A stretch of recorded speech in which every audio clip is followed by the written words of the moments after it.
Hello friends, welcome to Selection Grid. ನಿನ್ನೆ ದಿನ ಎಲ್ಲಿಗೆ ಕ್ಲಾಸ್ ನಿಲ್ಸಿದ್ವಿ ಅಂತಂದ್ರೆ ಸ್ಟೇಟ್ಮೆಂಟ್ ಮತ್ತೆ ಅಸಂಪ್ಷನ್ ಅನ್ನ ನಾವು ಮುಗಿಸಿದ್ವಿ. ಇದನ್ನ ಇವತ್ತು ಏನ್ ಮಾಡ್ತೀವಿ, ನಾವು ಸ್ಟೇಟ್ಮೆಂಟ್ ಅಂಡ್ ಕನ್ಕ್ಲೂಷನ್ ಅನ್ನ ಕಂಟಿನ್ಯೂ ಮಾಡ್ತೀನಿ ಅಂತ ಹೇಳಿದ್ದೆ ನಾನಲ್ವಾ? ಓಕೆನಾ? ಒಂದು ನಿಮಿಷ. ಓಕೆ. ಈಗ ಸ್ಟೇಟ್ಮೆಂಟ್ ಅಂಡ್ ಕನ್ಕ್ಲೂಷನ್ ಅಲ್ಲಿ ನಾನು ಆಲ್ರೆಡಿ ಹೇಳಿದ್ದೆ ನಿಮಗೆ, ಕನ್ಕ್ಲೂಷನ್ ಅಂತಂದ್ರೆ 100% ಸ್ಟೇಟ್ಮೆಂಟ್ ಬೇಸ್ಡ್ ಆಗೇ ಇರಬೇಕು. ಅಸಂಪ್ಷನ್ ಅಲ್ಲಿ ಸ್ವಲ್ಪ ನಾವು ಸ್ಟೇಟ್ಮೆಂಟ್ ಇಂದ ಹೊರಗೆ ಹೋದ್ರೂ ಆಗುತ್ತೆ, ಯಾಕಂದ್ರೆ ಅದು ಅಸಂಪ್ಷನ್, ಊಹೆ ಅಲ್ವಾ? ಅದು ಊಹೆ, ನಮ್ಮ ಅನುಮಾನ. ಅದು ನಾವು ಅಸಂಪ್ಷನ್ ಮಾಡ್ಬೋದು. ಬಟ್ ಆದ್ರೆ ಇಲ್ಲಿ ಏನ್ ಮಾಡ್ತೀವಿ ನಾವು, ಕನ್ಕ್ಲೂಷನ್ ಅಂತಂದ್ರೆ ಇಲ್ಲಿ ನಮಗೊಂದು ನಿರ್ಧಾರಕ್ಕೆ ಬರಬೇಕು. ನಿರ್ಧಾರಕ್ಕೆ ಸುಮ್ಮನೆ ಬರಂಗಿಲ್ಲ. ಏನು ಸ್ಟೇಟ್ಮೆಂಟ್ ಅಲ್ಲಿ ಕೊಟ್ಟಿದ್ರೆ ಅದರ ಒಂದು ಬೇಸಿಸ್ ಆಗಿ ನಾವು ನಿರ್ಧಾರ ಮಾಡಬೇಕು. ಇಲ್ಲಾದ್ರೆ ನಾವು ಸ್ವಲ್ಪ ಹೊರಗಡೆ ಹೋಗ್ಬೋದು, ಬಟ್ ಸ್ಟೇಟ್ಮೆಂಟ್ ಒಳಗೆ ಇರಬೇಕು. ಬಟ್ ನಾವು ಅಸಂಪ್ಷನ್, ಊಹೆ ಮಾಡಕ್ ಅಡ್ಡಿಲ್ಲ. ಬಟ್ ಇಲ್ಲಿ ಊಹೆ ಎಲ್ಲ ಮಾಡಕ್ಕೆ ಇಲ್ಲ. ಓಕೆನಾ? ಕ್ವಶನಿಗೆ ಬರೋದಾದ್ರೆ ಇಲ್ಲಿ ನೋಡಿ, ನಾ ಎಕ್ಸಾಂಪಲ್ ನಿಮಗೆ ನಾನು ಅಲ್ಲಿ ಹೇಳಿದ್ರೆ ನಿಮಗೆ ಸುಮ್ಮನೆ ಅರ್ಥ ಆಗಲ್ಲ. ಕ್ವಶನ್ ಮಾಡ್ತಾ ಹೋದ್ರೇನೆ ನೀಟಾಗಿ ಅರ್ಥ ಆಗೋದು. The distance of 900 kilometre by road between Mumbai and Jafra. Jafra ಅನ್ನೋದೊಂದು ಟೌನ್ ಇದೆ ಮುಂಬೈಯಿಂದ ಆ ಕಡೆ. Jafra will be reduced to 280 kilometres by sea. This will lead to saving of RS 7.92 crores per annum on fuel. ಅಂದರೆ ಫ್ಯೂಯಲಲ್ಲಿ, ಇಂಧನದಲ್ಲಿ ನಿಮಗೆ ಇಷ್ಟನ ದುಡ್ಡು ಉಳಿತಾಯ ಆಗತ್ತೆ ಅಂತ ಒಂದು ಸ್ಟೇಟ್ಮೆಂಟ್ ಇದೆ. ಇದ್ರ ಬೇಸ್ಡ್ ಆಗಿ ಅಂದರೆ ಮುಂಬೈ ಮತ್ತು ಜಾಫ್ರಾ ನಡುವೆ 900 ಕಿಲೋಮೀಟರ್ ದೂರ ರಸ್ತೆ ಇದೆ, ಸಮುದ್ರ ಮಾರ್ಗ. ಈ ಸಮುದ್ರ ಮಾರ್ಗದಿಂದ ಹೋದರೆ 280 ಕಿಲೋಮೀಟರ್ ಕಡಿಮೆ ಆಗುತ್ತೆ ನಮಗೆ.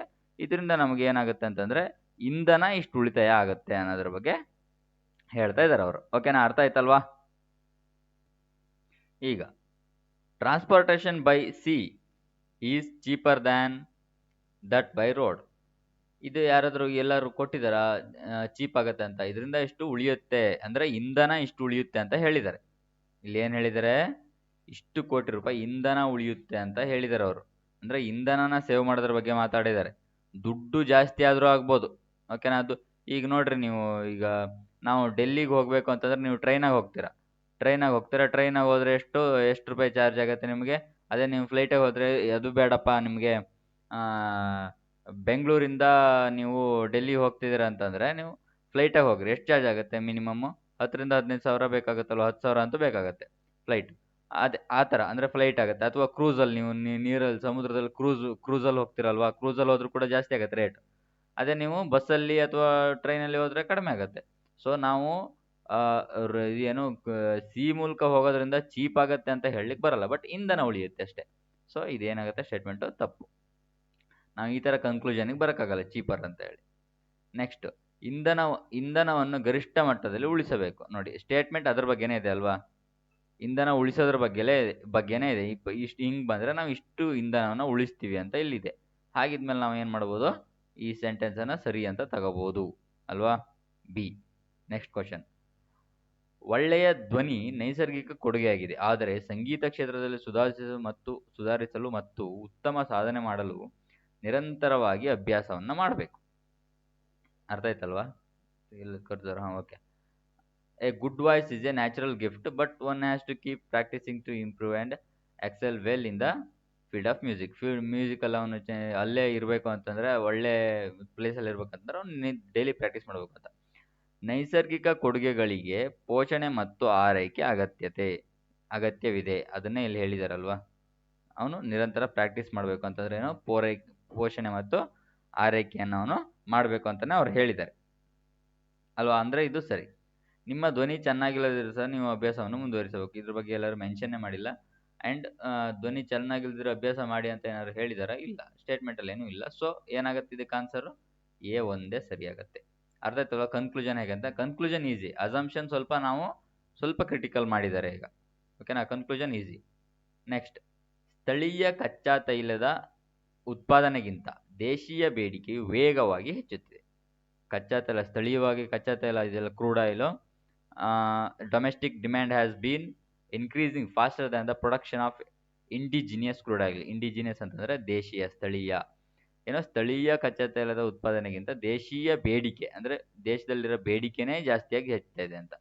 ಕಚ್ಚಾ ತೈಲದ ಆಮದನ್ನು ಮಾಡಿಕೊಳ್ಳಬೇಕು. ಅದನ್ನು ಸರಿ ಮಾಡ್ಬೇಕಂತ ಇದನ್ನ ನಿರ್ಧಾರ ಅಲ್ವ? ನಾವು ಸ್ಟೇಟ್ಮೆಂಟಲ್ಲಿ ಬರ್ದಿರೋದು, ಸ್ಟೇಟ್ಮೆಂಟ್ ಬೇಸ್ಡ್ ಅಂದರೆ ಸ್ಟೇಟ್ಮೆಂಟಲ್ಲಿ ಬರ್ದಿರ್ಬೇಕು ಅಂತಲ್ಲ, ನಿರ್ಧಾರಕ್ಕೆ, ನಾವು ಫೈನಲ್ ನಿರ್ಧಾರಕ್ಕೆ ಸ್ಟೇಟ್ಮೆಂಟ್ ಮೇಲೆ ಏನಕ್ಕೆ ಬರ್ಬೋದು ಅಂತ. ಈಗ ನೋಡ್ರಿ, ನಾವು ಅದನ್ನು ಡಿಮ್ಯಾಂಡ್ ಕಡಿಮೆ ಮಾಡ್ಬೇಕಂತಂದ್ರೆ ತೈಲವನ್ನು ಆಮದು ಮಾಡಿಕೊಳ್ಬೇಕು. ಅಥವಾ ದೇಶೀಯ ಬೇಡಿಕೆಯನ್ನು ಕಡಿಮೆ ಮಾಡಬೇಕು.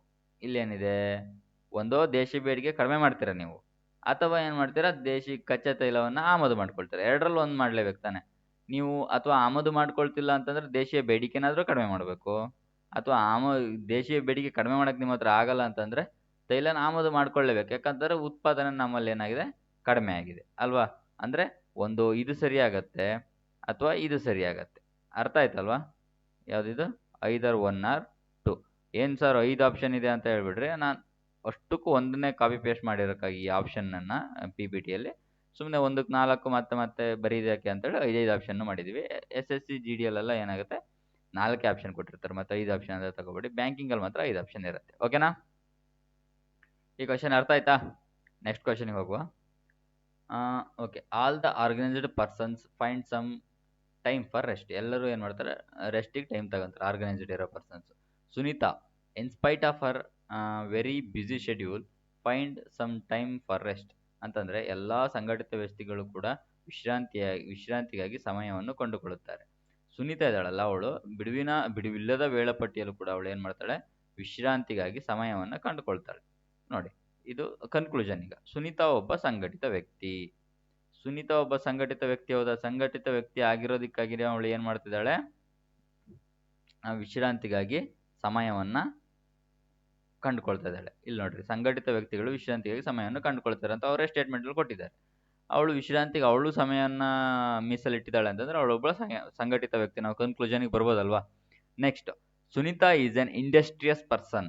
ಇಲ್ಲೇ ಕೊಟ್ಟಿದ್ದಾರೆ ನೋಡಿ, ಬಿಡುವಿಲ್ಲದ ವೇಳಾಪಟ್ಟಿ ಅಂದರೆ ಅವಳದು ಶೆಡ್ಯೂಲು ಸಿಕ್ಕಾಪಟ್ಟ, ಅವಳಿಗೆ ಬಿಡುವೇ ಇಲ್ಲ ಅಂತಂದ್ರೆ ಅವಳು ಶ್ರಮಜೀವಿ ಹೌದು ತಾನೆ. ಅಂತಂದ್ರೆ ಏನೀಗ ಎರಡೂ ಕೂಡ ಫಾಲೋ ಮಾಡುತ್ತೆ ಕನ್ಕ್ಲೂಷನ್ಸು. ಅವಳು ಶ್ರಮಜೀವಿನೂ ಹೌದು, ಸಂಘಟಿತನ ವ್ಯಕ್ತಿನೂ ಹೌದು. ನೆಕ್ಸ್ಟ್, ದಿಸ್ ಬುಕ್ ಝೆಡ್ ಅನ್ನೋದೊಂದು book is only book which focus its attention to the problems of poverty in India between 1950 to 1980. 1950ರಿಂದ 80ರ ನಡುವೆ ಭಾರತದಲ್ಲಿ ಬಡತನ ಸಮಸ್ಯೆ ಮೇಲೆ ಗಮನವನ್ನು ಕೇಂದ್ರೀಕರಿಸುವ ಏಕೈಕ ಪುಸ್ತಕ ಝಡ್ ಆಗಿದೆ ಅಂತ ಹೇಳ್ತಾ ಇದ್ದಾರೆ. ಓಕೆನಾ? There was no question of poverty before 50. ಇದು ಹೆಂಗೆ ಹೇಳ್ತೀರಿ ನೀವು, 50ಗಿಂತ ಮೊದಲು ಪಾವರ್ಟಿ ಇರಲಿಲ್ಲ ಅಂತ? ಇದು 50ಇಂದ 30ವರೆಗೆ ಪಾವರ್ಟಿ ಬಗ್ಗೆ ಹೇಳ್ತಾ ಇದೆ, ನೀವು ಪಾವರ್ಟಿನೇ ಇರಲ್ಲ 50ಗಿಂತ ಮೊದಲು ಅಂತ ಹೆಂಗೆ ಹೇಳಿಕ್ಕಾಗುತ್ತೆ? ಇದು ತಪ್ಪಾಗತ್ತೆ. No other book deals with the poverty in India from 1950 to ಅಂದರೆ 80, ಅಂದರೆ 1950ರಿಂದ 80ರವರೆಗೆ ಭಾರತದಲ್ಲಿ ಬಡತನದ ಬಗ್ಗೆ ಯಾವುದೇ ಪುಸ್ತಕ ಚರ್ಚಿಸುವುದಿಲ್ಲ. ಇದು ಹೌದಾ ಅಲ್ವಾ? ಸರಿ. ಯಾಕೆ? ಇದು ಕೊಟ್ಟಿದ್ದಾರೆ ಆಲ್ರೆಡಿ. ಏಕೈಕ ಪುಸ್ತಕ, ಬಡತನ ಸಮಸ್ಯೆ ಮೇಲೆ ಹೇಳ್ತಾ ಇರುವಂಥ ಏಕೈಕ ಪುಸ್ತಕ ಅಂತ ಅವರೇ ಕೊಟ್ಟಿದ್ದಾರೆ. ಇರ್ಬೋದು ನಮ್ಮ ಜನರಲ್ ಸೆನ್ಸಲ್ಲಿ ಇರ್ಬೋದು, ಯಾವುದೋ ಒಂದು ಬುಕ್ ಹೇಳಿಲ್ಲ ಬಡತನದ ಬಗ್ಗೆ, ಸುಮಾರು ಬುಕ್ ಹೇಳ್ತವೆ, ಇದನ್ನು ನಾವು ಸರಿ ಮಾಡೋಕ್ಕಾಗಲ್ಲ ಅಂತ. ಬಟ್ ಸೆಂಟೆನ್ಸಲ್ಲಿ ಏನು ಕೊಟ್ಟಿದ್ದಾರೆ, ಏಕೈಕ ಪುಸ್ತಕ ಅಂತ ಅವರೇ ಕೊಟ್ಟಿದ್ದಾರೆ ಅಂತಂದಮೇಲೆ ಅದು ಸರಿ. ನಾವು ಇದೇ ಕನ್ಕ್ಲೂಷನ್ಗೆ ಬರಬೇಕಾಗತ್ತೆ. ಬಿ ಸರಿ ಇದರಲ್ಲಿ. ಓಕೆನಾ? ನೆಕ್ಸ್ಟ್ ಏನು, ಯಶಸ್ಸಿನ ರಹಸ್ಯವು ಉದ್ದೇಶದ ಸ್ಥಿರತೆಯಾಗಿದೆ. ಯಶಸ್ಸಿನ ರಹಸ್ಯ ಅನ್ನೋದು ಉದ್ದೇಶದ ಸ್ಥಿರತೆಯಾಗಿದೆ. The secret of success is consistency of purpose. ಅಂದರೆ ಸ್ಥಿರತೆ, ಕಾನ್ಸ್ಟೆನ್ಸಿ. ಓಕೆನಾ? Consistent. Constant dripping wears the stone. ಸರಿ ಅಲ್ವಾ ಇದು? ನಿರಂತರ ಹನಿಗಳು ಕಲ್ಲನ್ನು ಸವಿಯುತ್ತವೆ. ಇಲ್ಲಿ ನೋಡಿ, ಇಲ್ಲಿ ಕೊಟ್ಟಿರೋದು ಅದೇ ಸ್ಥಿರತೆ ಬಗ್ಗೆ, ಕನ್ಸಿಸ್ಟೆನ್ಸಿ ಬಗ್ಗೆ ಕೊಟ್ಟಿದ್ದಾರೆ. ಈ ನಿರಂತರ ಹನಿಗಳು ಕನ್ಸಿಸ್ಟೆನ್ಸಿ ಬಗ್ಗೆನೇ ಹೇಳುತ್ತಲ್ವಾ? ಈಗ ನೋಡಿ, ಟಾಕ್ ಟಾಕ್ ಅಂತ ನೀರು ಬೀಳ್ತಾ ಇದ್ರೆ, ಹನಿ ಹಾಕ್ತಾ ಇದ್ರೆ ಆ ಕಲ್ಲು ಸೌದೋಗುತ್ತೆ. ಇದೇನಿದು, ಕನ್ಸಿಸ್ಟೆನ್ಸಿ ಬಗ್ಗೆ ಹೇಳ್ತಾ ಇದೆ. ಇವರ ಸೆಂಟೆನ್ಸು ಕೂಡ ಕನ್ಸಿಸ್ಟೆನ್ಸಿ ಬಗ್ಗೆ ಹೇಳ್ಬೇಕಾದ್ರೆ ನಾವು ಇದನ್ನು ಕೂಡ 100% ಸತ್ಯ ಆಗಿ ತಗೋಬಹುದು. ಯಾಕೆ? ಈ ಕನ್ಕ್ಲೂಷನ್ಗೆ ನಾವು ಬರ್ಬೋದು. ಈ ಹನಿ ಏನು ಮಾಡ್ತಿದೆ, ನಿರಂತರವಾಗಿ ಬೀಳ್ತಾ ಇದೆ. ಇಲ್ಲೂ ನಿರಂತರತೆ ಬಗ್ಗೆ ಹೇಳಿದ್ದಾರೆ. ಇಲ್ಲೂ ಹಾಗೆ ನಾವು ಓದೋದ್ರಲ್ಲೂ ಏನು ಮಾಡಬೇಕು, ಒಂದು ದಿವಸ 14 ಗಂಟೆ ಓದೋದು, ಒಂದು ದಿವಸ 2 ಗಂಟೆ, ಒಂದು ದಿವಸ 0 ಹಂಗೆ ಮಾಡೋದಲ್ಲ. ಡೈಲಿ ಕನ್ಸಿಸ್ಟೆನ್ಸಿ 6 ಅವರ್ಸೇ ಓದಿ, ಡೈಲಿ 6 ಅವರ್ಸ್ 8 ಅವರ್ಸೇ ಓದಿ. ಡೈಲಿ ಓದ್ತಾ ಹೋದರೆ ನಿಮ್ಮದು ಕನ್ಸಿಸ್ಟೆನ್ಸಿ ಇದ್ದರೆ ಏನಾಗುತ್ತೆ, ನಿಮ್ಮದು ಇನ್ಕ್ರೀಸ್ ಆಗುತ್ತೆ, ನಿಮ್ಮ ಮಾರ್ಕ್ಸ್ ಇನ್ಕ್ರೀಸ್ ಆಗುತ್ತೆ, ಅಥವಾ ನಿಮ್ಮ ಸೆಲೆಕ್ಷನ್ ಪಕ್ಕಾ ಆಗತ್ತೆ. ಇದು ರೂಲ್ ಇರೋದೇ ರೂಲ್ ಆಗಿ. Single minded devotion is necessary for achieving success. ಸತ್ಯ ಅಲ್ವಾ? ಅದನ್ನೇ ಹೇಳಿದ್ದಾರೆ ಅವರು ಇಲ್ಲಿ. ಯಶಸ್ಸಿನ ರಹಸ್ಯವು ಉದ್ದೇಶ, ಅಂದ್ರೆ ಒಂದು ನಿಖರವಾದ ಉದ್ದೇಶ ಇರಬೇಕು. ಏಕಾಗ್ರತೆ, ಭಕ್ತಿ ಯಶಸ್ಸನ್ನು ಸಾಧಿಸಲು ಸಾಧ್ಯ. ಅದನ್ನ ಹೇಳಿದ್ರೆ ಏಕಾಗ್ರತೆ ಮತ್ತು ಸ್ಥಿರತೆ ಅಲ್ವಾ. ಸ್ಥಿರತೆ ಅಂದ್ರೆ ಏನು? ಒಂದು ಏಕಾಗ್ರತೆ ಇರೋದು. ಅರ್ಥ ಆಯ್ತಲ್ವಾ ನಿಮಗೆ? ಕನ್ಸ್ಟಸಿ ಅಂತಂದ್ರೇನೆ ಹಾಗೆ. ಏಕಾಗ್ರತೆ ಮತ್ತು ಭಕ್ತಿ ಅನ್ನೋದೇ ಕನ್ಸ್ಟಸಿ ಅಂತ ಒಂದು ಹೋಲ್ ಮೀನಿಂಗ್ ಅದು ಇಂಗ್ಲಿಷಲ್ಲಿ. ಅರ್ಥ ಆಯ್ತಾ? ಈ ನಿರಂತರತೆ ಅಥವಾ ಸ್ಥಿರತೆಗೆ ನಾವು ಇದನ್ನ ಒಂದು ಡೆಫಿನೇಷನ್ ಅವ್ರು ಕೊಟ್ಟಿದ್ದಾರೆ ಅಂದಮೇಲೆ ಎರಡೂ ಕೂಡ ಸರಿಯಾಗತ್ತೆ. ಅರ್ಥ ಆಯ್ತಲ್ವಾ? ಇಲ್ಲಿ ನಿಮಗೆ ಇದ್ರಲ್ಲಿ ಡೌಟ್ ಬಂತಾ? ಯಾವುದ್ರಲ್ಲಿ? ಹಾ, ಇದರಲ್ಲಿ ನೀವು ಅನ್ಕೊಳ್ತಿರ್ಬೋದು ಈಗ. ಒಂದು ನಿಮಿಷ ಅದನ್ನ ರಿಮೂವ್ ಮಾಡ್ಕೊತೀನಿ. ರಿಮೂವ್. ಓಕೆ. ಈಗ ನೀವು ಇಲ್ಲಿ ಅನ್ಕೊಳ್ತಿರ್ಬೋದು, ಎಲ್ಲ ಸಂಘಟಿತ ವ್ಯಕ್ತಿಗಳು ವಿಶ್ರಾಂತಿಗಾಗಿ ಸಮಯವನ್ನು ಕಂಡುಕೊಳ್ಳುತ್ತಾರೆ ಅಂತಂದ್ರೆ ಇಲ್ಲಿ ಸುನೀತಾ ಒಬ್ಬ ಸಂಘಟಿತ ವ್ಯಕ್ತಿ ಅಂತಂದ್ರೆ ಇದು ಉಲ್ಟಾ ತಿಳ್ಕೊಳ್ಳಿ ನೀವು. ಇವಳು ಸಂಘಟಿತ ವ್ಯಕ್ತಿಗಳು ವಿಶ್ರಾಮ ತಿಳ್ಕೊಂತಾಳೆ, ಇವಳು ವಿಶ್ರಾಂತಿ ತಗೊಳ್ತಾ ಇಲ್ಲ ಅಂತಂದ್ರೆ ಅವಳು ಸಂಘಟಿತ ವ್ಯಕ್ತಿ ಅಲ್ವಾ? ಅದು ಅರ್ಥ ಆಯ್ತಾ? ಇವಳು ಇದನ್ನ ವಿಶ್ರಾಂತಿ ಮಾಡ್ತಾ ಇದ್ದಾಳೆ ಅಂತಂದ್ರೆ ಅವಳು ಸಂಘಟಿತ ವ್ಯಕ್ತಿ, ಇವಳು ವಿಶ್ರಾಂತಿ ಮಾಡ್ತಾ ಇದ್ದಾಳೆ, ಸೊ ಅದಕ್ಕೋಸ್ಕರ ಸಂಘಟಿತ ವ್ಯಕ್ತಿ. ಸಂಘಟಿತ ವ್ಯಕ್ತಿಗಳು ವಿಶ್ರಾಂತಿ ಮಾಡ್ತಾರೆ, ವಿಶ್ರಾಂತಿ ತಗೊಳ್ತಾ ಇರೋರು ಸಂಘಟಿತ ವ್ಯಕ್ತಿ. ಉಲ್ಟಾ ಪಲ್ಟಾ. ಈಗ ಹೇಗೆ ಅಂತಂದ್ರೆ ಒಂದು ಬಾಟ್ಲಿಯಲ್ಲಿ ಏನಾಗಿದೆ ಅಂತಂದ್ರೆ ಅರ್ಧ ಬಾಟಲ್ ನೀರು ಖಾಲಿ ಆಗಿದೆ, ಇಷ್ಟನ್ನ ತುಂಬಿದೆ ಅಂತ ಅನ್ಕೊಳ್ಳಿ. ಅರ್ಧ ಬಾಟಲ್ ನೀರು ಖಾಲಿಯಾಗಿದೆ. ನೀವು ನಿಮ್ಮ ಥಾಟ್ ಆಗಿರುತ್ತೆ ಅರ್ಧ ಬಾಟಲ್ ನೀರು ಖಾಲಿ ಆಗಿದೆ ಅಂತ. ಇದು ಏನಿದು? Negative thinking. ನೀವೇನು ಹೇಳ್ಬೋದು? ಸರ್ ಅರ್ಧ ಬಾಟ್ಲಿ ನೀರು ತುಂಬಿದೆ, ಇದು ಪಾಸಿಟಿವ್ ಥಿಂಕಿಂಗ್. ಅರ್ಥ ಆಯ್ತಲ್ವಾ? ಹೆಂಗ್ ಬೇಕಾದ್ರೂ ಹೇಳೋದು. ಅರ್ಧ ಬಾಟ್ಲಿ ನೀರು ತುಂಬಿದೆ ಅಂದ್ರೂ ಒಂದೇ, ಅರ್ಧ ಬಾಟ್ಲಿ ನೀರು ಖಾಲಿಯಾಗಿದೆ ಅಂತಂದ್ರೆ ಒಂದೇ. ಒಂದು ಪಾಸಿಟಿವ್ ಥಿಂಕು, ಒಂದು ನೆಗೆಟಿವ್ ಥಿಂಕು. ಅರ್ಥ ಆಯ್ತಲ್ವಾ? ಹಾಗೆ. ಈಗ ನೆಕ್ಸ್ಟ್ ಬಂದ್ರೆ ಭಾರತದಲ್ಲಿನ ಅಗ್ರ 10% ಕುಟುಂಬಗಳು ಹಂಚಿಕೊಂಡ ರಾಷ್ಟ್ರೀಯ ಆದಾಯದ ಶೇಕಡಾವಾರು ಪ್ರಮಾಣ 35 ಅಂತಂದ್ರೆ 35% ಬರೀ 10% ಜನಸಂಖ್ಯೆ ಜೊತೆಗೆ ಐತಿ ಅಂತ. ಹೌದಲ್ವಾ? ನಮ್ಮ ಅಂಬಾನಿಯವ್ರ ಜೊತೆಗೆ ಸಿಕ್ಕಾಪಟ್ಟೆ ಐತಿ percent. The percentage of the national income shared by the top 10 households in India is 35 ಇದೆ. When an economy grows fast, concentration of the wealth of the certain pockets. ಇದೆಯಂತ ಇದು. ಇಲ್ಲಿ ನೋಡ್ರಿ, ಇಲ್ಲಿ ಏನು ಕೊಟ್ಟಿದ್ದಾರೆ? ಇದು ಏನು ಆದಾಯದ ಬಗ್ಗೆ ಇವ್ರ ಹತ್ರ ಅಷ್ಟಿದೆ, ಅವ್ರ ಹತ್ರ ಇಷ್ಟಿದೆ ಅಂತ ಕೊಡ್ತಾರೆ. ಇಲ್ಲಿ ನೋಡ್ರಿ, ಆರ್ಥಿಕತೆ ವೇಗವಾಗಿ ಬೆಳೀತಾ ಇದೆ ಅಂತ ಕೊಟ್ಟಿದ್ದಾರೆ. ಇಲ್ಲಿ ಲಾಜಿಕೇ ಅಲ್ಲ ಇದಕ್ಕೆ. Okay. The national income is unevenly distributed in India. ನೋಡ್ರಿ, ಭಾರತದ ರಾಷ್ಟ್ರೀಯ ಆದಾಯವು ಅಸಮಾನವಾಗಿ ಏನಾಗಿದೆ? ಡಿಸ್ಟ್ರಿಬ್ಯೂಟ್ ಆಗಿದೆ. ಇದು ಸರಿಯಾ ತಪ್ಪಾ? ಸರಿ ಅಲ್ವಾ? ಅದನ್ನೇ ಹೇಳಿದ್ದಾರೆ ಇಲ್ಲಿ ನೋಡ್ರಿ. ಇಲ್ಲಿ ಇನ್ನೇನಿದು? ಎಲ್ಲೋಯ್ತು ಅದು ಕರ್ಸರ್? ಓಕೆ. ದ ಪರ್ಸೆಂಟೇಜು 10% ಜನ ಜೊತೆಗೆ ಇದು ಏನಿದೆ ಅಲ್ಲ, ಇದು ಏನೋ top 10% of the house holds ಜೊತೆಗೇನೆ ಇನ್ಕಮ್ ಶೇರ್ಡ್ 10% ಜೊತೆಗೇನೆ 35% ಇದೆ. ಅಂದ್ರೆ 10% ಜನದ ಜೊತೆಗೆ ಈಗ 100 ಕೋಟಿ ಜನ ಇದಾರೆ ಅಂತ ಅನ್ಕೊಳ್ಳಿ. 100 ಕೋಟಿ ಜನದಲ್ಲಿ 10 ಕೋಟಿ ಜನ ಜೊತೆಗೆ, ಬರೀ 10 ಕೋಟಿ ಜನ ಜೊತೆಗೆ ಏನಿದೆ? 35% ಶೇರ್ ಇದೆ. ಓಕೆನಾ? ಇನ್ನು 65% ಇದೆಯಲ್ಲ, ಇನ್ನು 65%, ಇದು 65% ಯಾರ ಹತ್ರ ಇದೆ? ಇನ್ನು 90% ಜೊತೆಗೆ 65% ಇದೆ. ಅರ್ಥ ಆಯ್ತಲ್ವಾ? 90% ಜೊತೆಗೆ ಬರೀ 65%, ಇವರಿಗೆ ಬರೀ 10%ಗೆ 35%. ಅಷ್ಟೊಂದು ಅಸಮಾನವಾಗಿದೆ ಹಂಚಿಕೆ. ಸೊ ಇದಕ್ಕೇನು ಸರಿ? 2 ಮಾತ್ರ ಸರಿ. ಎಲ್ಲೈತೆ? 2 ಮಾತ್ರ ಸರಿ. ನೆಕ್ಸ್ಟ್, ಬಡ ರೈತರು ಮತ್ತು ಕೃಷಿ ಕಾರ್ಮಿಕರ ಅಭಿವೃದ್ಧಿಗಾಗಿ ತಮ್ಮ ಸರ್ಕಾರವು ಸಾಧ್ಯವಿರುವ ಎಲ್ಲ ಪ್ರಯತ್ನಗಳನ್ನು ಮಾಡುತ್ತದೆ ಎಂದು ಪ್ರಧಾನಮಂತ್ರಿಗಳು ಒತ್ತಿ ಹೇಳಿದರು. ಏನಿದು? The prime minister emphatically stated that his government will make every possible effort for the upliftment of poor farmers and farm hands ಅಂತ. ಎಂಫಸೈಸ್ ಅಂತಂದ್ರೆ ಏನು? ಒತ್ತಿ ಹೇಳೋದು, ಎಂಫಸೈಸ್ ಮಾಡೋದು. ಇದು ಇಂಗ್ಲಿಷ್ ವ್ಯಾಕ್ಯಾಬ್ಲರಿಲಿ ವರ್ಡ್ ಬರುತ್ತೆ. ಸೊ ನೋಡ್ಕೊಳ್ತಾ ಇರಿ, ಪ್ರತಿ ಎಲ್ಲ ಕಡೆನೂ ವರ್ಡ್ ಬರುತ್ತೆ. ಈಗೇನು? ಬಡ ರೈತರು ಮತ್ತು ಕೃಷಿ ಕಾರ್ಮಿಕರನ್ನು ಹೊರತುಪಡಿಸಿ ಉಳಿದವರೆಲ್ಲರೂ ಲಾಭವನ್ನು ಪಡೆದುಕೊಳ್ಳುತ್ತಾರೆ. ಇದು ಹೆಂಗೆ ಸರಿಯಾಗತ್ತೆ? ಇಲ್ಲಿ ಇವರು ಬಡ ರೈತರು ಮತ್ತೆ ಅವ್ರಿಗೆ ಮಾತ್ರ ಕೊಡ್ತೀವಿ ಅಂತ ಹೇಳ್ತಾ ಇದ್ದಾರೆ, ನಾವು ಲಾಭ ಪಡ್ಕೊಳ್ತಾರೆ ಅಂತ ನಾವು ಹೆಂಗೆ ಕನ್ಕ್ಲೂಷನ್ಗೆ ಬರೋಕ್ಕಾಗತ್ತೆ? ವಾಸ್ತವದಲ್ಲಿ ಹೌದು. ವಾಸ್ತವ ನೋಡಿದ್ರೆ ಅವ್ರು ಬಿಟ್ಟು ಬೇರೆ ಲಾಭ ಪಡ್ಕೊಳ್ಳೋದು. ಬಟ್ ನಾವಿಲ್ಲಿ ಎಕ್ಸಾಮಿಗೆ ಬಂದರೆ ಮಾರ್ಕ್ಸ್ ತಗೋಬೇಕಂತಂದ್ರೆ ಕನ್ಕ್ಲೂಷನ್ನಿಗೆ ಸ್ಟಿಕ್ ಆನ್ ಆಗಬೇಕು. No serious efforts have been made in the past for the upliftment of the any section. ಇದು ಹೆಂಗಪ್ಪ? ಹಿಂದಕ್ಕೆ ಯಾವುದೇ ಒಂದು ಎಫರ್ಟ್ ಕೂಡ ಮಾಡಿಲ್ಲ, ಸಮಾಜದ ಯಾವುದೇ ವರ್ಗದ ಅಭಿವೃದ್ಧಿಗಾಗಿ ಈ ಹಿಂದೆ ಯಾವುದೇ ಪ್ರಯತ್ನ ನಡೆದೇ ಇಲ್ಲ ಅಂತ ನಾವು ಹೆಂಗೆ ಹೇಳೋಕ್ಕಾಗುತ್ತೆ? ತಪ್ಪಲ್ವಾ ಇದು? ಏನಿದೆ ಎರಡು ತಪ್ಪು, ಯಾವುದು ಸರಿ ಇಲ್ಲ. ಓಕೆನಾ, ಅರ್ಥ ಆಯ್ತಾ? Next statement. The cabinet of the X, ಅಂದರೆ ಯಾವುದೋ ಒಂದು ಎಕ್ಸ್ ರಾಜ್ಯದ ಒಂದು cabinet X took certain steps to tackle the milk glut in the state as the corporates and government dairies fail to use the available milk. ಅಂತಂದ್ರೆ ಸಹಕಾರಿ ಮತ್ತು ಸರ್ಕಾರಿ dairy ಇದಾವಲ್ಲ, ಅವು ಏನ್ ಮಾಡ್ತಿದ್ದಾವೆ, ಲಭ್ಯವಿರುವ ಹಾಲನ್ನ ಬಳಸಿಕೊಳ್ಳಿಕ್ಕೆ ವಿಫಲ ಆಗಿದಾವೆ ಕಂಪ್ಲೀಟ್ ಆಗಿ. ರಾಜ್ಯ ಸರ್ಕಾರ ಏನ್ ಮಾಡಿದೆ ಅಂತಂದ್ರೆ, ಆ ರಾಜ್ಯ ಸರ್ಕಾರ ಹಾಲಿನ ಅತಿಯಾದ ಪೂರೈಕೆಯನ್ನು ನಿಭಾಯಿಸಲಿಕ್ಕೆ ಒಂದು ಕ್ರಮವನ್ನು ಕೈಗೊಳ್ತಾ ಇದೆ. The milk production of the state is more than its need. X ರಾಜ್ಯದ ಹಾಲಿನ ಉತ್ಪಾದನೆ ಅಗತ್ಯಕ್ಕಿಂತ ಹೆಚ್ಚಿದೆ, ಅದನ್ನೇ ಕೊಟ್ಟಿದ್ದಾರೆ ತಾನೆ. ಅತಿಯಾದ ಪೂರೈಕೆಯನ್ನು ನಿಭಾಯಿಸಬೇಕು ಅಂದ್ರೆ ಅತಿಯಾದ ಪೂರೈಕೆ ಇದೆ ಅಂತ ಅರ್ಥ. ಅಲ್ಲಿಗೆ ಇದು ಸರಿ ಆಯ್ತಲ್ವಾ? ಈಗ ನೆಕ್ಸ್ಟ್ ಇನ್ನೊಂದು ಸ್ಟೇಟ್ಮೆಂಟ್ ಯಾವುದಿದು?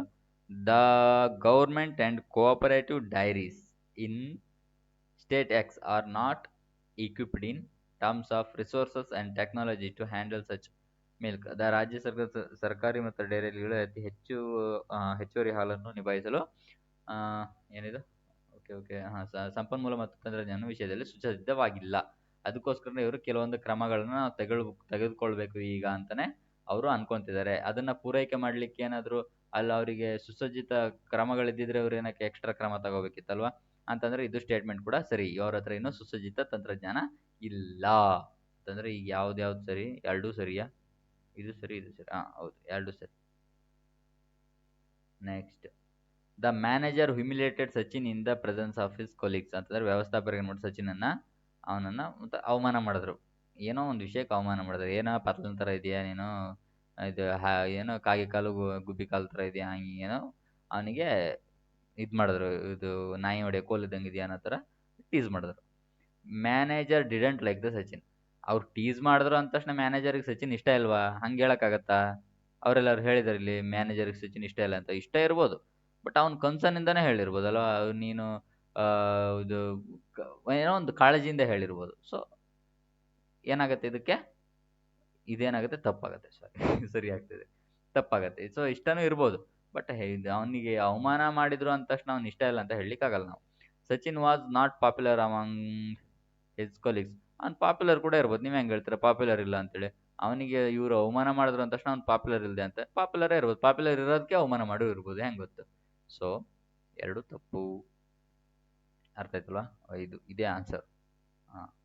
ಓಕೆ, ನೆಕ್ಸ್ಟ್ ದೇಶ ಎಕ್ಸ್ನ ಸರ್ಕಾರವು ಇತ್ತೀಚೆಗೆ ವಿದೇಶಿ ಸಂದರ್ಶಕರಿಗಾಗಿ ಹಲವಾರು ರಿಯಾಯಿತಿಗಳನ್ನು ಘೋಷಿಸಿದೆ ಮತ್ತು ಆಕರ್ಷಕ ಪ್ಯಾಕೇಜ್ಗಳನ್ನು ಪ್ರವಾಸಗಳನ್ನು ನೀಡಿದೆ.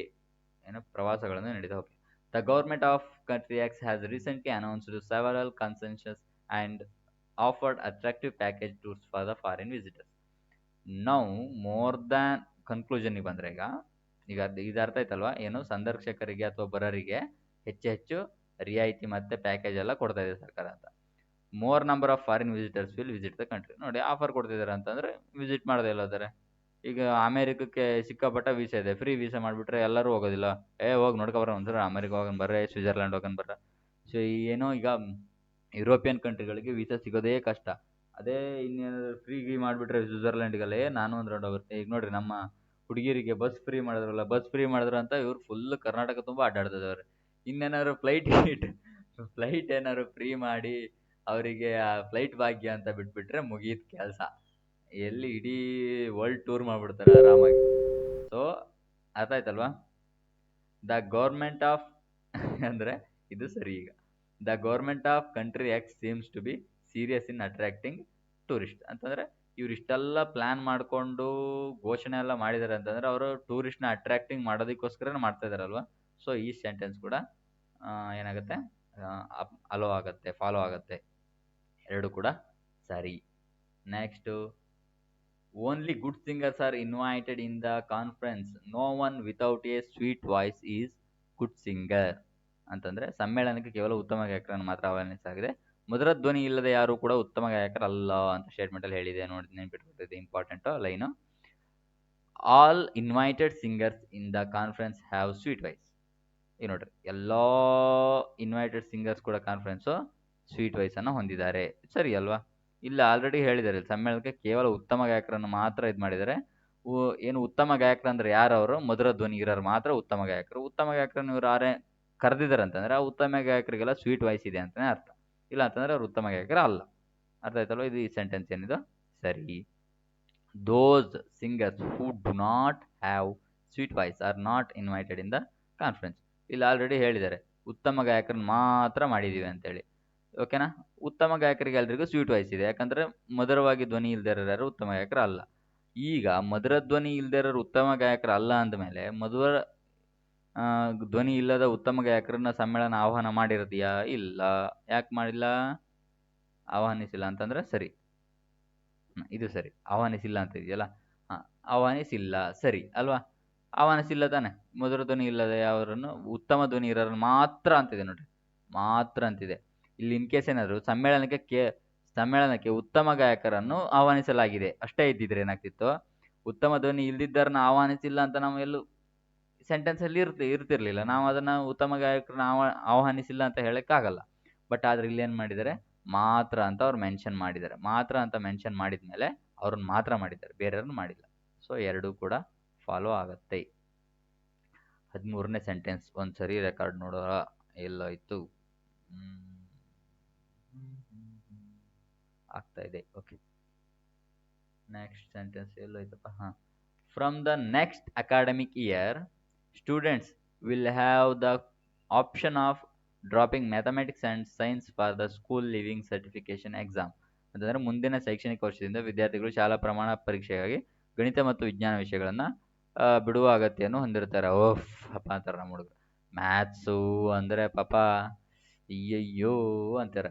ಇನ್ನೇನಾದ್ರು ನಮ್ಮ SSC ಎಕ್ಸಾಮಲ್ಲಿ ಕೂಡ ಮ್ಯಾಥ್ಸನ್ನು ಕೈ ಬಿಡುವುದು ಅಂತ ಬಂದುಬಿಟ್ರೆ ಎಲ್ಲರೂ ಫುಲ್ಲು ಹಿಕ್ಕಿ ಹೂ ಅಂತ ಕೂಗ್ತಾರೆ. Students who are weak in science and mathematics will be admitted. ಅಂದರೆ ವಿಜ್ಞಾನ ಮತ್ತು ಗಣಿತದಲ್ಲಿ ದೌರ್ಬಲ್ಯನ ಹೊಂದಿರುವವರು ಪ್ರವೇಶವನ್ನು ನೀಡಲಾಗುವುದು ಅಂತಂದರೆ, ಈಗ ನೋಡ್ರಿ ಇಲ್ಲಿ ಆಲ್ರೆಡಿ ಹೇಳಿದ್ದಾರೆ ಅವ್ರು ಅದು ಕೈ ಬಿಡ್ಬೋದು ಅಂತೇಳಿ. ಅಂತಂದರೆ ಅರ್ಥ ಎಂಥದ್ದು? ಅವ್ರು ಕೈ ಬಿಡ್ಬೋದು ಅಂದರೆ ಅದು ಇದನ್ನ ಬಿಟ್ಟು ಅವ್ರು ಅಡ್ಮಿಷನ್ ಆಗ್ಬೋದು ಅಂತ ತಾನೆ. ಅಲ್ಲಿ ಅಡ್ಮಿಷನ್ ಆಗ್ಬೋದು. ಅವ್ರಿಗೆ ವೀಕ್ ಇರೋರು ಕೂಡ ಅದನ್ನ ಬಿಟ್ಟು ಅವರು ಅಡ್ಮಿಷನ್ ಮಾಡ್ಕೊಂತಾರೆ. ಅವ್ರು ದೌರ್ಬಲ್ಯ ಇರೋರು ಅಡ್ಮಿಷನ್ ಮಾಡ್ಕೋಬೋದು, ಅದನ್ನ ಬಿಟ್ಟು ಅವರು ಅಡ್ಮಿಷನ್ ಮಾಡ್ಕೊಂತಾರೆ. ಸೊ ಇದು ಸರಿಯಾಗತ್ತೆ ಅಲ್ವಾ? ನೆಕ್ಸ್ಟ್, ಈ ಮೊದಲು ವಿದ್ಯಾರ್ಥಿಗಳಿಗೆ ವಿಷಯಗಳನ್ನು ತೆಗೆದುಕೊಳ್ಳದೆ ಇದು ಹೆಂಗಾಗತ್ತೆ ನೋಡ್ರಿ. ಈಗ ಮೊದಲು ಅವ್ರೇನು ಹೇಳಿದ್ದಾರೆ? ಮ್ಯಾಥ್ಸ್ ಮತ್ತು ವಿಜ್ಞಾನನ ನೀವು ಬಿಡ್ಬೋದು ಅಂತ ಹೇಳಿದ್ದಾರೆ ಅಷ್ಟೇ. ಮೊದಲಿಗೆ ನಾವು ಏನೋ ಇದು ಆಯ್ಕೆ ನಿಮ್ಗೆ ಅಡ್ಮಿಷನ್ನೇ ಕೊಡಲ್ಲ ನೀವು ಇವೆರಡು ಸಬ್ಜೆಕ್ಟ್ನ ತಗೊಳ್ಳಿಲ್ಲ ಅಂತಂದ್ರೆ ಏನಾದ್ರು ಇದೆಯಾ? ರೂಲ್ಸ್ ಇದೆಯಾ? ಇಲ್ಲ. ಸೊ ಏನಾಗುತ್ತೆ? ಒಂದು ಮಾತ್ರ ಸರಿ. Okay, next.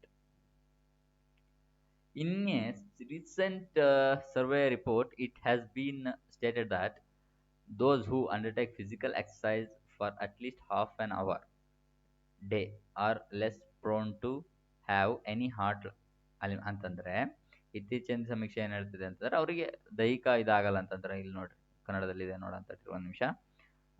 ಸಮೀಕ್ಷೆ ಏನು ಹೇಳ್ತಿದೆ ಅಂತಂದ್ರೆ ದಿನಕ್ಕೆ ಕನಿಷ್ಠ ಅರ್ಧ ಗಂಟೆ ಆದರೂ ವ್ಯಾಯಾಮ ಮಾಡಿದವರಿಗೆ ಕಾಯಿಲೆ ಕಸಲೆ ಅದು ಇದು ಬರಲ್ಲ, ಹೃದಯ ಸಂಬಂಧಿ ಕಾಯಿಲೆ ಎಲ್ಲ ಬರಲ್ಲ ಅನ್ನೋದ್ರ ಬಗ್ಗೆ ಹೇಳ್ತಾ ಇದೆ. Conclusions: moderate level physical exercise necessary for leading healthy life. ಅಂದರೆ ಆರೋಗ್ಯಕರ ಜೀವನಕ್ಕೆ ಮಧ್ಯಮ ಮಟ್ಟದ ದೈಹಿಕ ವ್ಯಾಯಾಮ ನಡೆಸಲು ಸರಿ ಅಲ್ವಾ? ಯಾಕೆ ಸರಿ ಹೇಳ್ರಿ? ಇಲ್ಲಿ ಆಲ್ರೆಡಿ ಹೇಳಿದ್ದಾರೆ ದೈನಿಕ ಅರ್ಧ ಗಂಟೆ ಆದರೂ ಕೂಡ ವ್ಯಾಯಾಮ ಮಾಡಿದ್ರೆ ಏನು ಕಾಯಿಲೆ ಗೀಲೆ ಬರಲ್ಲ. ಓಕೆನಾ? ಅರ್ಥ ಆಯ್ತಲ್ವಾ? ಏನಿದು? ದೈಹಿಕ ವ್ಯಾಯಾಮ ಮಾಡುವವರಿಗೆ ಹೃದಯ ಸಂಬಂಧಿ ಕಾಯಿಲೆಗಳು ಬರುವ ಸಾಧ್ಯತೆ ಇತ್ತೀಚೆಗೆ ಸಮೀಕ್ಷೆ ವರದಿವೆ. ಪ್ರತಿದಿನಕ್ಕೆ ಕನಿಷ್ಠ ಅರ್ಧ ಗಂಟೆ ದೈಹಿಕ ವ್ಯಾಯಾಮ ಮಾಡದವರಿಗೆ ಆಗುತ್ತಾನೆ ನೋಡಂತ ಒಂದು ನಿಮಿಷ.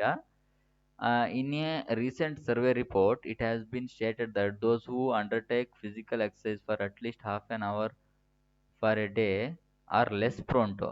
ಓಕೆ, ಕಾಯಿಲೆಗಳು ಬರುವ ಸಾಧ್ಯತೆ ಇಲ್ಲ ಅಂತ ಆಗಬೇಕು. ಲೆಸ್ ಕಡಿಮೆ, ಸಾಧ್ಯತೆ ಕಡಿಮೆ. ಇಲ್ಲೂ ಹಾಗೆ ಇದೆಯಲ್ಲ. ಓಕೆ, ಸಾಧ್ಯತೆ ಕಡಿಮೆ. ನಾನು ಸಾಧ್ಯತೆ ಇದೆ ಅಂತ ಅಂದ್ಕೊಂಡೆ. ವ್ಯಾಯಾಮ ಮಾಡಿದ್ರಿಗೆ ಯಾಕಪ್ಪ ಹೃದಯ ಪ್ರಾಬ್ಲಮ್ಮು ಅಲ್ವಾ? ಈಗ ಓಕೆ, ಆರೋಗ್ಯಕರ ಜೀವನ ನಡೆಸಲು ಮಧ್ಯಮ ಮಟ್ಟದ ದೈಹಿಕ ವ್ಯಾಯಾಮ ಅಗತ್ಯ. ಅರ್ಥ ಆಯ್ತಲ್ವಾ? ಸರಿ ಇದೆ ಕನ್ಕ್ಲೂಷನ್.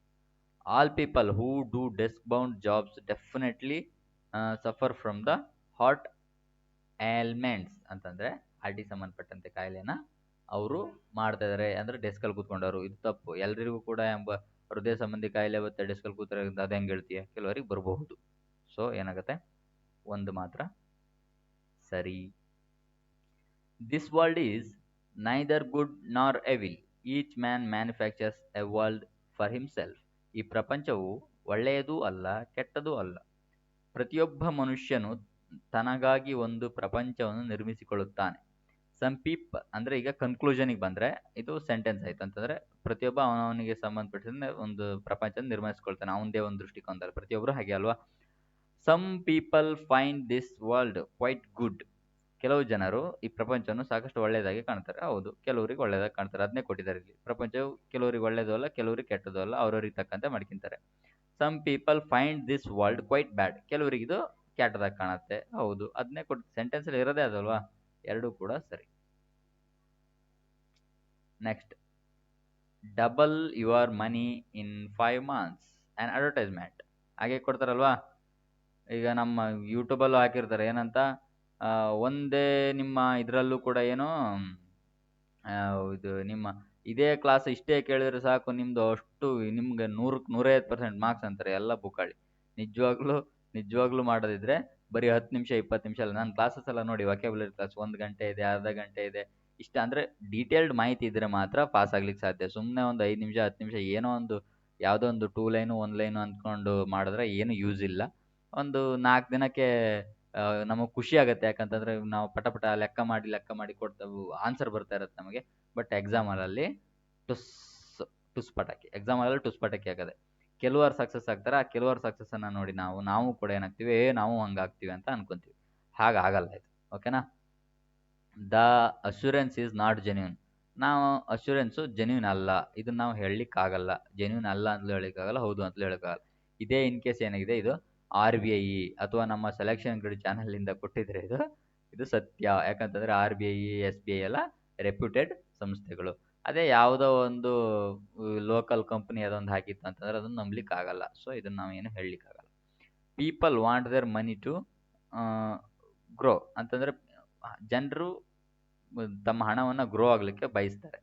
ಅದಕ್ಕೋಸ್ಕರ ಅಂತ ಇವ್ರು ಅಡ್ವರ್ಟೈಸ್ಮೆಂಟ್ ಹಾಕೋದು. ಜನ ಬಯಸಲ್ಲ ಅಂದರೆ ಇವ್ರು ಅಡ್ವರ್ಟೈಸ್ಮೆಂಟ್ ಹಾಕ್ತಿರೋ ಅಂತಂದರೆ ಇದು ಡೈರೆಕ್ಟಾಗಿ ಸ್ಟೇಟ್ಮೆಂಟ್ ಬೇಸ್ಡ್ ಆಗಿ ಏನಾಗಿದೆ, ಇದು ನಿರ್ಧಾರ. ಇವರು ಈ ನಿರ್ಧಾರಕ್ಕೆ ಬಂದೇ ಸ್ಟೇಟ್ಮೆಂಟ್ ಅಡ್ವರ್ಟೈಸ್ಮೆಂಟ್ ಹಾಕಿರೋರು ಈ ಅಡ್ವರ್ಟೈಸ್ಮೆಂಟ್ನ ಹಾಕಿದ್ದಾರೆ. ಸೊ ಏನಾಗುತ್ತೆ, 2 ಮಾತ್ರ ಸರಿ. ಎಲ್ಲೋಯ್ತು 2 ಮಾತ್ರ ಸರಿ. ಅರ್ಥ ಆಯ್ತಲ್ವಾ. ಇದಿಷ್ಟು ಸ್ಟೇಟ್ಮೆಂಟ್ ಕನ್ಕ್ಲೂಷನ್ ಕ್ಲಾಸು. ಅಂತಂದರೆ ಸೇಮ್ ಸಿಮಿಲರ್ ಕ್ವಶನ್ ನಾನು ಯಾವ ಥರ ಟೆಕ್ನಿಕನ್ನು ಯೂಸ್ ಮಾಡಿದೆ, ನಾನು ಯಾವ ಥರ ಸ್ಟೇಟ್ಮೆಂಟ್ ಬೇಸ್ಡಾಗಿ ಮಾತ್ರ ನಿಮಗೆ ಆನ್ಸರ್ನ ಫೈಂಡ್ ಔಟ್ ಮಾಡಿದೆ, ನೀವು ಅದೇ ಥರ ವೇಯಲ್ಲಿ ನೀವು ಆನ್ಸರ್ನ ಫೈಂಡ್ ಔಟ್ ಮಾಡಿದರೆ ಸಾಕಾಗತ್ತೆ. ಅರ್ಥ ಆಯ್ತಲ್ವಾ. ಮತ್ತು ಬೇರೆ ಇದೇ ಸಿಮಿಲರ್ ಕ್ವಶನ್ನ ನೀವು ಡೈರೆಕ್ಟಾಗಿ ಇಷ್ಟೇ ಸಾಕು ನಿಮಗೆ ಸ್ಟೇಟ್ಮೆಂಟ್ ಕನ್ಕ್ಲೂಷನ್ ಮತ್ತು ಅಸಂಪ್ಷನ್ಗೆ. ಬೇರೆ ಕ್ವಶನ್ ನೋಡೋದೇ ಬೇಡ. ಸೀದಾ ನೀವು ಮಾಕ್ ಟೆಸ್ಟಲ್ಲಿ ಹೋಗಿ ಟೆಕ್ಸ್ಟ್ ಬುಕ್ ಅಥವಾ ಟೆಕ್ಸ್ಟ್ ಬುಕ್ಕಲ್ಲಿ ನಿಮಗೆ ಸೆಕ್ಷನ್ ಮಾರ್ಕ್ಸ್ ಸಿಗುತ್ತೆ. ಸೆಕ್ಷನ್ ಮಾರ್ಕಲ್ಲಿ ಹೋಗಿ ನೀವು ಡೈರೆಕ್ಟಾಗಿ ಏನು ಮಾಡಿ ಅಂತಂದರೆ ಸೆಕ್ಷನ್ ಮಾರ್ಕ್ ಕೊಡಿ. ಸೆಕ್ಷನ್ ಅಂದರೆ ಚಾಪ್ಟರ್ ಮಾರ್ಕ್ ಕೊಡಿ. ಸ್ಟೇಟ್ಮೆಂಟ್ ಅಸಂಪ್ಷನ್ ಅಂತಲೇ ಒಂದು ಚಾಪ್ಟರ್ ಸಿಗುತ್ತಲ್ಲ, ಆ ಚಾಪ್ಟ್ರಿಗೆ ಹೋಗಿ ಅಸಂಪ್ಷನ್ ಕನ್ಕ್ಲೂಷನ್ಗೆ ಹೋಗಿ ನೀವು ಮಾಕ್ ಟೆಸ್ಟನ್ನು ಕೊಡಿ. ಅದನ್ನು ಕೊಟ್ಟ ಮೇಲೆ ನಿಮಗೆ ಅರ್ಥ ಆಗುತ್ತೆ, ನಿಮ್ಮ ಮಾರ್ಕ್ಸ್ ಇನ್ಕ್ರೀಸ್ ಆಗುತ್ತೆ 100%. ಸೇಮ್ ಇದೇ ಟೆಕ್ನಾಲಜಿನ ಯೂಸ್ ಮಾಡಿ. ಅರ್ಥ ಆಯ್ತಲ್ವಾ. Thank you. ನೆಕ್ಸ್ಟ್ ಕ್ಲಾಸಲ್ಲಿ ಸಿಗುವ. ನೆಕ್ಸ್ಟ್ ಕ್ಲಾಸಲ್ಲಿ ನಾವು ವೊಕ್ಯಾಬ್ಯುಲರಿ ಯಾವ್ದಾದ್ರು ತಗೊಳ್ಬರುವ. ಈಗ 2 ಕ್ಲಾಸ್ ಆಯಿತು, ಕಂಟಿನ್ಯೂಸ್ ರೀಸನಿಂಗ್ ಆಯಿತು, ವೊಕ್ಯಾಬ್ಯುಲರಿಯನ್ನು ಬಿಟ್ಟಾಕ್ದಂಗಾಗಿದೆ. ಈಗ ನೆಕ್ಸ್ಟ್ ಕ್ಲಾಸು ವೊಕ್ಯಾಬ್ಯುಲರಿ ಬರುತ್ತೆ, ಹಾಗೆ ನಿಧಾನಕ್ಕೆ ರೀಸನಿಂಗು ಬರುತ್ತೆ. ಹಾಗೆ ಟಚ್ ಪ್ಯಾಡ್ ಬಂದಮೇಲೆ ನಿಮಗೆ ಮ್ಯಾಥ್ಸಲ್ಲಿ ದುಗುಳೆಬ್ಸುವ ನಾವು. ಮ್ಯಾಥ್ಸನ್ನು ಇಲ್ಲಿ ಯಾರೂ ಮಾಡಿರೋಕ್ಕೆ ಸಾಧ್ಯನೇ ಇಲ್ಲ ಆ ರೇಂಜಿಗೆ. ನೀವು ಸಪೋರ್ಟ್ ಮಾಡಿ ಹೆಚ್ಚು ಜನ ನೋಡ್ತಾ ಬಂದರೆ ಮಾತ್ರ ಹೆಚ್ಚು ವ್ಯೂಸ್ ಹತ್ತವೆ. ಆದರೆ ಹೆಚ್ಚು ಜನಕ್ಕೆ ರೀಚೇ ಆಗ್ತಾ ಇಲ್ಲವಲ್ಲ. ಯೂಟ್ಯೂಬ್ ಸುಮ್ಮನೆ ರೀಚ್ ಮಾಡಲ್ಲ ಯಾರಿಗೂ. ಹೆಚ್ಚು ಜನ ನೋಡಿದ್ರೆ ನೀವು ಲೈಕು ಕಮೆಂಟ್ಸ್ ಎಲ್ಲ ಮಾಡ್ತಾ ಹೋದ್ರೆ ಏನು ಮಾಡುತ್ತೆ, ಯೂಟ್ಯೂಬ್ ಇನ್ನೊಂದಿಷ್ಟು ಜನಕ್ಕೆ ತೋರಿಸುತ್ತೆ. ಫಸ್ಟು ನನ್ನ ಕಂಟೆಂಟು ಜನರಿಗೆ ಚೆನ್ನಾಗಿದೆ ಅಂತ ಗೊತ್ತಾಗಬೇಕು ಅಂತಂದರೆ ಫಸ್ಟ್ ಅವರಿಗೆ ರೀಚ್ ಆಗಬೇಕು ಅಂತಂದರೆ ಯೂಟ್ಯೂಬ್ ರೀಚ್ ಮಾಡಬೇಕು. ಯೂಟ್ಯೂಬ್ ರೀಚು ಸುಮ್ಮನೆ ಮಾಡಲ್ಲ ಅವರು, ಆಲ್ಗಾರಿದಮ್ಮೇ ಆಗಿದೆ ಅದು. ಎಲ್ಲರೂ ಬೇರೆ ನೀವು ನೋಡಿದವರು ಸ್ವಲ್ಪ ಶೇರ್ ಗೀರ್ ಏನಾದ್ರು ಮಾಡಿದ್ರೆ ಯೂಟ್ಯೂಬ್ ಇನ್ನೊಂದಿಷ್ಟು ಜನಕ್ಕೆ ರೀಚ್ ಮಾಡುತ್ತೆ. ಓಕೆನಾ. ಸೊ ಶೇರ್ ಮಾಡಿ, ರೀಚ್ ಮಾಡಿ. ಆವಾಗ ಎಲ್ರಿಗೂ ಅರ್ಥ ಆಗುತ್ತೆ. ಹೆಚ್ಚು ಜನ ಆವಾಗ ಇದೇ ಕ್ಲಾಸನ್ನು ನೋಡ್ತಾರೆ. ಯಾಕಂತಂದರೆ ಕ್ವಾಲಿಟಿ ಕಂಟೆಂಟ್ ಇದೆ ಅಂದರೆ ಪ್ರತಿಯೊಬ್ಬರು ನೋಡ್ತಾರೆ. ನಾನು ಅದಕ್ಕೆ ತಲೆ ಕೆಡಿಸ್ಕೊಳ್ತಾ ಇಲ್ಲ. ನನಗೆ ಈಗ ವ್ಯೂಸ್ ಬರ್ತಾ ಇಲ್ಲದೆ ಇರ್ಬೋದು, ಫಾಲೋವರ್ಸ್ ಕಡಿಮೆ ಇರ್ಬೋದು, ತಲೆ ಕೆಡಿಸ್ಕೊಳ್ತಾ ಇಲ್ಲ. ಒಂದಲ್ಲ ಒಂದು ದಿನಕ್ಕೆ ಸರ್ಚ್ ಮಾಡಿ ನೋಡ್ತಾರಲ್ವ, ನೋಡಿದಾಗ ನನ್ನ ಕಂಟೆಂಟ್ ಕಂಡಾಗ ಅವ್ರು 100% ಏನು ಮಾಡ್ತಾರೆ, ಇದೇ ಚಾನಲ್ ಸಬ್ಸ್ಕ್ರೈಬ್ ಮಾಡಿ ಇದನ್ನೇ ಫಾಲೋ ಮಾಡ್ಕೊತಾರೆ. ಯಾಕಂತಂದರೆ ಕಂಟೆಂಟ್ ಹಂಗಿದೆ. ಅರ್ಥ ಆಯ್ತಲ್ವಾ. ಇದನ್ನು ಫಾಲೋ ಮಾಡಿ ಸೆಲೆಕ್ಷನ್ 100% ತಗೊಳ್ತಾರೆ. Thank you. ನೆಕ್ಸ್ಟ್ ಕ್ಲಾಸಲ್ಲಿ ಸಿಗುವ.